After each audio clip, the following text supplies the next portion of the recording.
హైదరాబాద్ని వణికిస్తున్న కొత్త ఫ్లూ అట.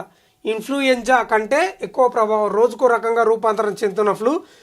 రోజుకు సగటున 700కు పైగా ఫ్లూ కేసులు నమోదు. ఇన్ఫ్లుయెంజా వ్యాక్సిన్ వాడిన వీడని ముప్పట.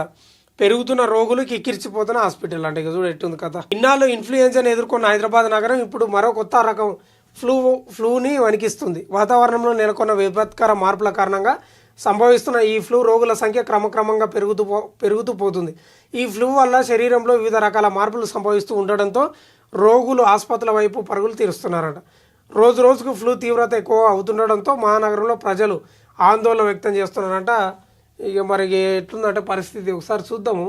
హైదరాబాద్ను వణికిస్తుందంట. హైదరాబాద్ నగరంలో ఇక మార్పులంట, వాతావరణ మార్పులంట, హోటళ్లకు పెరుగుతున్న రద్దీ అట, ఇంట్లో కూడా సామాజిక దూరం తప్పనిసరట.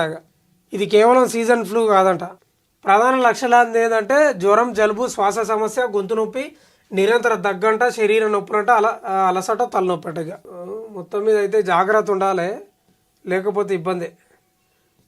పీడియాట్రిక్ హాస్పిటల్స్లో నిరంతరం రద్దీగా ఉంటున్న బెడ్స్ సరిపోకపోవడం, ఇన్పేషెంట్ల సంఖ్య పెరుగుతూ వస్తుందంట.